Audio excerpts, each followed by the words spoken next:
ગાવાની મજા, ગધેડાને સજા. મિત્રો, પ્રાણીઓમાં ગધેડો મૂર્ખ પ્રાણી મનાય છે અને શિયાળને ચતુર પ્રાણી ગણાય છે. હું આજે તમને પંચતંત્રની એક વાર્તા કહું છું, જેમાં આ બંને પ્રાણીઓની વાત છે.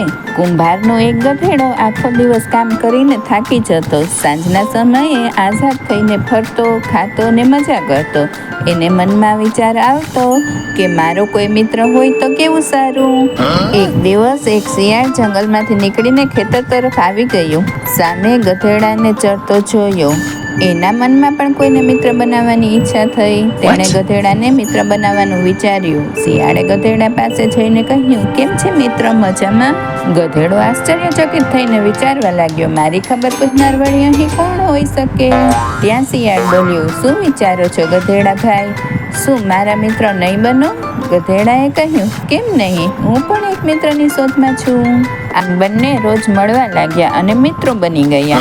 એક દિવસ શિયાળે કહ્યું, ગધેડા ભાઈ, આજે તો હું તમને કંઈક સ્વાદિષ્ટ ભોજન કરાવવા માંગુ છું, ચાલો મારી સાથે. શિયાળ તો ગધેડા ભાઈને એક ખેતરમાં લઈ ગયો. ત્યાં મોટા મજાના તરબૂચ ઉગેલા હતા. ગધેડો તો આ જોઈને રાજીનો રેડ થઈ ગયો. બંને મિત્રો ફટાફટ તરબૂચ ખાવા લાગ્યા. બંનેને મોજ પડી ગઈ. બંને આનંદમાં આવીને ખાઈ પીને વાતો કરવા બેઠા. ગધેડો કંઈક વધારે જ આનંદમાં આવી ગયો. તે તો નાચવા કૂદવા લાગ્યો ને પછી તો ગીતો ગાવા લાગ્યો, ઊંચી ઊંચી ઊંચી. ગધેડાનો આવો કર્કશ ને ઘોંઘાટિયો અવાજ સાંભળીને શિયાળે કહ્યું, ગધેડા ભાઈ શાંત રહો, આ રીતે ઘોંઘાટ ન કરો, ક્યાંક ખેતરનો માલિક આવી જશે. ગધેડાએ કહ્યું, ભાઈ હું ઘોંઘાટ નથી કરતો, હું તો ગીત ગાઉં છું. તમે શું જાણો ગીત ગાવામાં કેવી મજા આવે? મને તો ગીત ગાવાની ખૂબ જ ઈચ્છા છે, હું તો ગીતો ગાવાનો ઊંચી ઊંચી ઊંચી. ગધેડાની આવી મૂર્ખાઈ ભરી જીદ જાણીને શિયાળ તો ખેતરના છેડે વાળમાં છુપાઈ ગયું.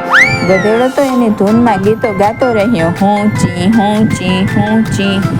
ગધેડાનો કર્કશ અવાજ સાંભળીને ખેતરનો માલિક જાગી ગયો. તે તો લાકડી લઈને આવ્યો. જોયું તો તરબૂચ વેર વિખેર પડ્યા હતા. તે તો ગધેડાની પીઠ પર લાકડી તડાતડ ફટકારવા લાગ્યો. લાકડીનો માર પડતા જ ગધેડો ગીત ગાવાનું ભૂલીને જીવ બચાવવા ત્યાંથી નાસી છૂટ્યો.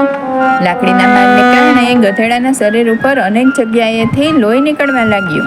રસ્તામાં શિયાળે ગધેડાને પૂછ્યું, કેમ મિત્ર, ગીત ગાવાનો આનંદ માણી લીધો ને? બિચારો ગધેડો શું બોલે? તે તો પીડાને લીધે કણસી રહ્યો હતો. શિયાળની સલાહ ન માનવા બદલ તેને ઘણો અફસોસ થયો. પણ હવે પસ્તાવાથી શું મળે? તેથી મિત્રો, સમય સંજોગ જોઈને વર્તન કરવું જોઈએ. ગધેડાની જેવી મૂર્ખાઈ ક્યારેય કરાય નહીં. વાર્તાની શીખ. આ વાર્તાથી આપણને એ શીખ મળે છે કે આપણે કોઈની સાચી સલાહ માનવી જ જોઈએ, નહીતર પછી આપણી ગધેડા ખાઈ જેવી હાલત થાય. અમારી ચેનલને લાઈક કરો, શેર કરો અને સબસ્ક્રાઇબ કરો.